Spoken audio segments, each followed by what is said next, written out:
Assalamualaikum warahmatullahi wabarakatuh. Perkenalkan, nama saya Amanda Lia Safira, NIM 2022 10111031139. Pada kesempatan kali ini saya akan membahas mengenai fungsi hakim pengadilan. Jika mendengar kata hakim, maka pikiran kita akan tertuju pada pengadilan, karena antara hakim dan pengadilan memiliki hubungan yang tidak dapat dipisahkan. Hakim adalah pejabat yang melakukan kekuasaan kehakiman dan memimpin persidangan yang diatur dalam undang-undang. Hakim artinya orang yang mengadili perkara di pengadilan dan mahkamah. Dalam menjalankan tugas dan fungsinya, hakim wajib menjaga kemandirian peradilan. Istilah hakim sendiri berasal dari kata Arab hakimah yang berarti aturan, peraturan, kekuasaan, serta pemerintah. Hakim yang memutuskan hukuman bagi pihak yang dituntut. Hakim harus dihormati di ruang pengadilan dan pelanggaran akan hal ini dapat menyebabkan hukuman atau sanksi. Hakim biasanya mengenakan baju berwarna hitam. Kekuasaannya berbeda-beda di berbagai negara. Hakim memiliki tugas utama, yaitu menyelesaikan perselisihan hukum secara final dan terbuka, dan secara tidak langsung hakim menegaskan adanya supremasi hukum. Hakim sebagai pejabat negara mempunyai wewenang kekuasaan yang signifikan dalam pemerintahan. Mereka mengawasi prosedur persidangan yang diikuti dengan tujuan untuk memastikan konsisten, ketidakberpihakan, dan juga penyalahgunaan wewenang.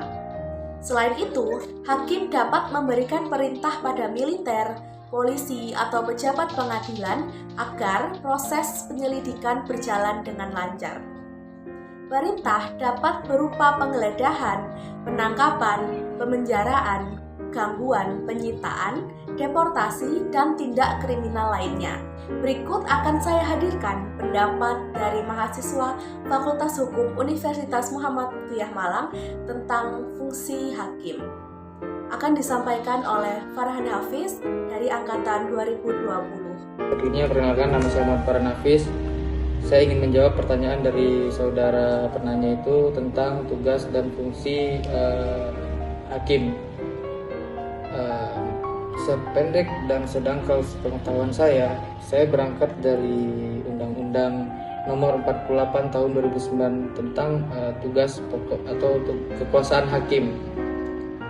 Di pasal 3 itu, di ayat 1 menjelaskan dalam menjalankan tugasnya dan fungsinya, hakim dan hakim konstitusi itu wajib menjaga kemandirian peradilan, di mana keputusan hakim ini tidak dapat diganggu gugat ataupun tidak dapat menerima intervensi dari pihak manapun yang akan nantinya menciderai keputusan hakim. Yang kedua itu, ayat kedua, segala campur tangan dalam urusan peradilan oleh pihak lain di luar kekuasaan kehakiman dilarang kecuali dalam hal-hal sebagaimana dimaksud dalam Undang-Undang Dasar Negara Republik tahun 1945. Nah, di ayat ketiga, setiap orang yang dengan sengaja melanggar ketentuan sebagaimana dimaksud pada ayat 2 dipidana sesuai dengan ketentuan peraturan perundang-undangan. Itu kekuasaannya. Namun tugas dan fungsi hakim ini, yang pertama itu secara umum hakim itu memeriksa perkara di mana perkara ini telah melewati acara pidana. Dan yang kedua itu tugas dan fungsinya itu secara umum yaitu mengadili suatu perkara, di mana hakim itu menengahi suatu perkara yang terjadi dan dia mengadili dan terakhir membuat keputusan tentang perkara tersebut yang sesuai dengan undang-undang yang berlaku. Nah, sebagaimana yang kita ketahui di sini, keputusan hakim itu tidak dapat diganggu gugat ataupun tidak dapat menerima intervensi dari pihak manapun, ataupun hakim itu, keputusan hakim ialah mutlak apabila tidak ada keputusan setelah itu, ataupun bahasa Belandanya itu res judicato pro veritate. Demikianlah pembahasan mengenai fungsi hakim pengadilan. Apabila ada salah kata, saya mohon maaf yang sebesar-besarnya. Saya akhiri, wassalamualaikum warahmatullahi wabarakatuh.